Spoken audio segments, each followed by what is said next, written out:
Modern managers are often stupid, foolish, or outright incompetent. But why is this so?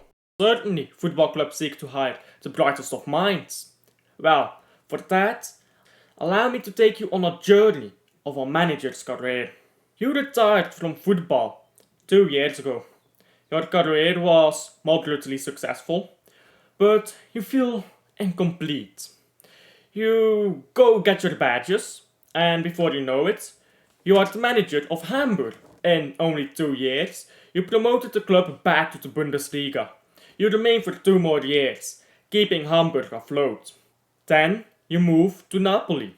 A big move. In your 8 years there, you start to struggle a bit. There's so much pressure. Sure, you won 5 trophies at Napoli, but for some of those, your players carried you when you got the tactics wrong.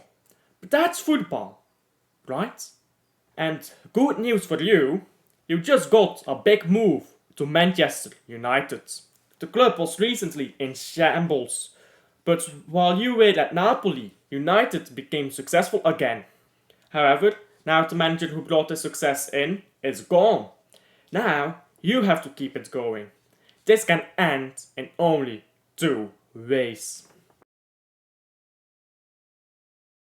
Peter's principle states that people are raised to their level of incompetence.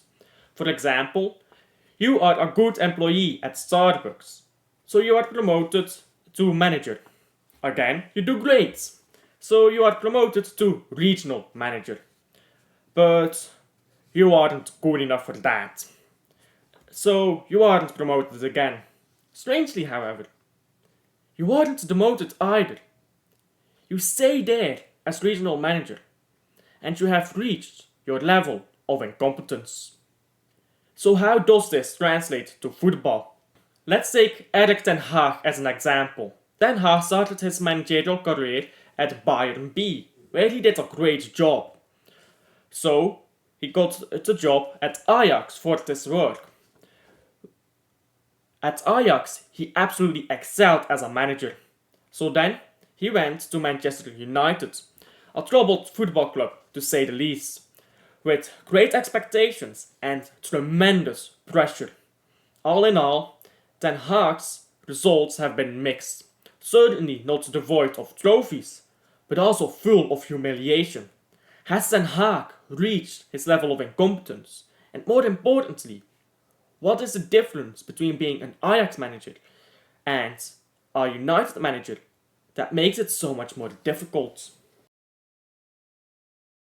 I have personally broken down what makes a good manager in football into 3 different categories. The first is manager, the second is coach, which is in itself split into 3 different categories, that being tactics, player management, and player improvement, which is to say how well you can improve a player beyond what they were when they arrived at your club. And the third is, maybe a bit controversially, scout. How good are you as a manager in finding good talent, both in your youth academy and outside of it? These are the 3 main categories that I want to talk about when I talk about a competent manager. Let's break each of them down. First of all, manager. What does that entail? A manager is someone who does the business side of football. That means getting contracts signed up, getting players from certain clubs. For example, you want to buy Erling Haaland. Get Erling Haaland, get him as cheap as possible, so that you can also sign Julian Alvarez. Players want to be happy with their contracts. You have to make sure that you have enough money left for everyone's contracts, for all the business you have to do, but also spend enough money on a player that they become satisfied with their contract. This is what a manager does. The second category, coach, is maybe the most important one, as the managerial roles can really be delegated to other officials within the club. But the role of a coach, that is your role alone as a manager. You have to do the tactics, which I think is self-explanatory. You have to do player management, which is to say, you have to keep all players happy, fit, and make sure they have played enough games, so that they are sharp. And then the last one is player improvement. This is a subcategory, I would say, that being player management, which is the ability to improve a player. To improve a player, they need enough game time, but they also don't need to have too much game time, as too much game time leads to exhaustion. Exhaustion leads to a decrease in improvement, and then the player stops improving, which is why players like Saka, who were world class at 20, have not improved a lot from when they were 20. Whereas if they actually played less games, they would probably be one of the best players, if not the best players in the world right now. So that is it for coach. And then the last, scout. Again, I've already explained this one. You are scouting players, finding players both in your own youth academy and outside of it that you want, that you recognize talent in, and that you realize I can use them in my squad.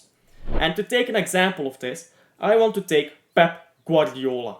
Now, Pep Guardiola, he is probably the best manager in the world right now.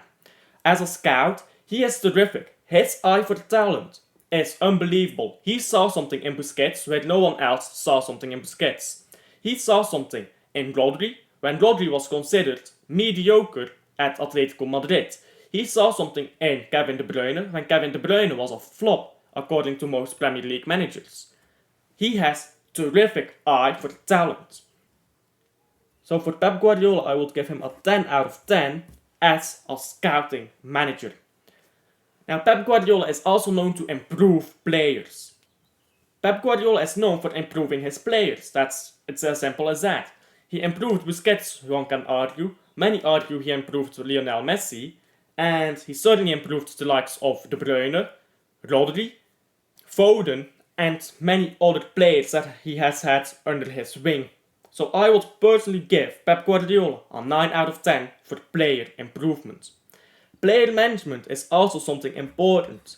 Pep Guardiola has a 10 out of 10 in player management for me, because he is able to just keep his players always happy. But then you move on to tactics. And you see tactics, I only give Pep Guardiola an 8 out of 10. I would even argue that maybe it should be a 7 out of 10. This is completely different from someone like Mikel Arteta, who I would give a 10 out of 10 in tactics.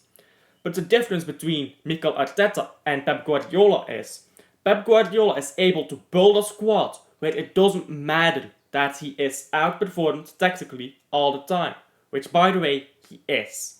And for evidence for that, you only have to look at the past season. And as a manager, I would give Pep Guardiola, again, a 9 out of 10 performance.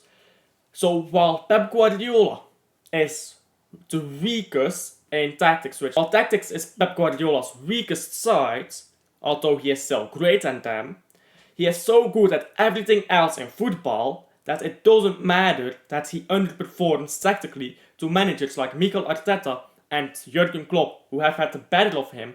Most times they have met tactically, but not always on the score sheets. So why do I take you through Pep Guardiola here as an example? Well, first of all, it's important to understand what makes a manager good. Pep Guardiola is good because he is good at everything a manager should do.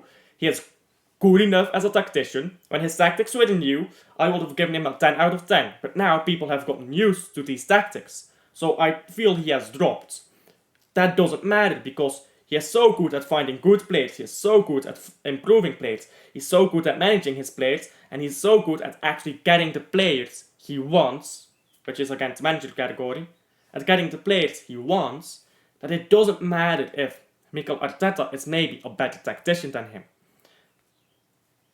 This allows Pep Guardiola to remain successful as long as he is at a big club where he has all the resources he requires. Meanwhile, we look at the likes of Mikel Arteta, who is equally at a big club where he has all the resources he requires. But as a manager, he is rather new. He is a young blood. So as a manager, I would give him a 7 out of 10 in his ability to get deals over the line. As a tactical coach, I would give him a 9 out of 10, which is better than Pep Guardiola.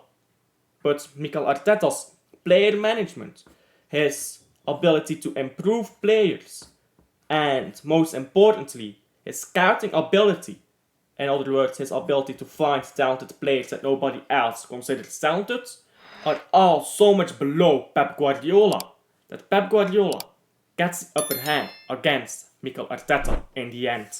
So then I look at Erik ten Hag. At Ajax in the Eredivisie, I would say he is a 7 out of 10 overall manager, so in his ability to get deals over the line and to get good contracts. His tactics at Ajax were efficient and sufficient. I would give him a 9 out of 10 for what he did in Eredivisie. And at his player management, he had it easy. He had good players on the bench to manage his squad with. So I would say it's an 8 out of 10 for Erik ten Hag.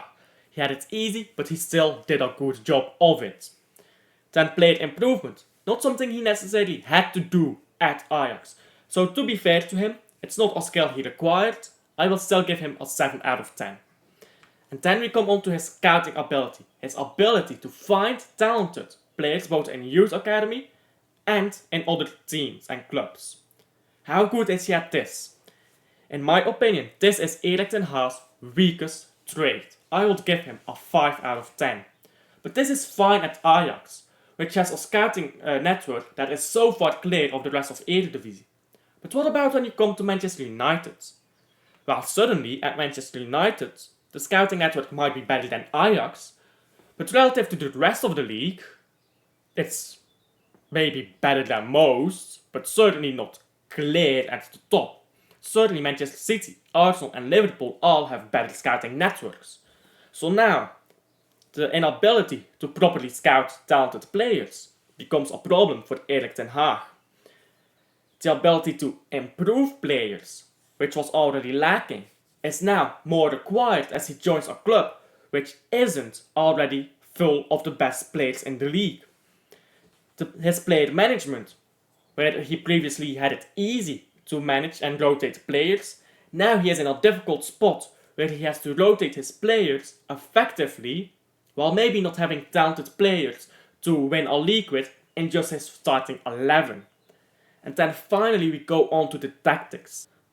While his tactics might have been sufficient as a 9 out of 10 in Eredivisie, all of the managers in the Premier League are the best of the best. In other words, being the best in Eredivisie means being average in the Premier League. So now Erik ten Hag has joined the Premier League and all his weaknesses become shown. He is not able to rise above other managers. He is not able to become the best of the best of the best. He is only the best of the best. And that is why Erik ten Hag at Manchester United, along with all the pressures exerted upon him that caused maybe the greatest minds to falter, has had a decline in ability to coach at Manchester United.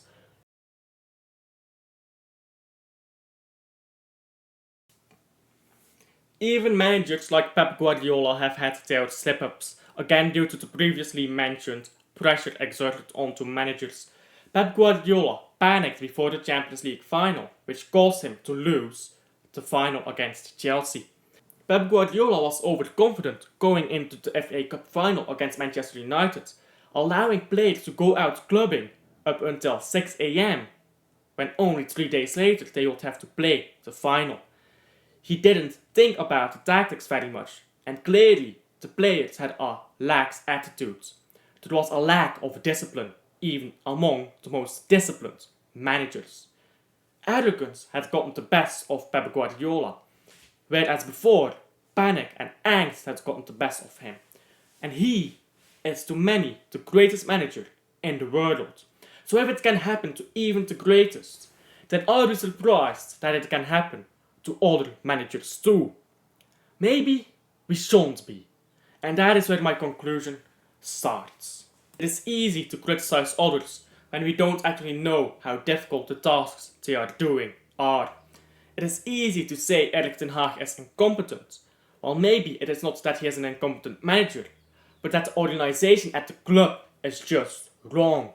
It's easy to say that Southgate is not good enough as an England manager, but maybe Southgate is just not suited to international football and would do better as a club manager instead, where his highly complex tactics might work better than on the international stage, which seems to favor more simple tactics due to obviously you having less time to manage your club as an international manager. With all of this considered, is it really fair to say that modern managers are incompetent or stupid? I mean, who are they competing against? Erik ten Hag has won 2 trophies in 2 years. Sure, he finished 8th in the league, but let's not forget that he finished 3rd in the season before that. What if it's just a bad season?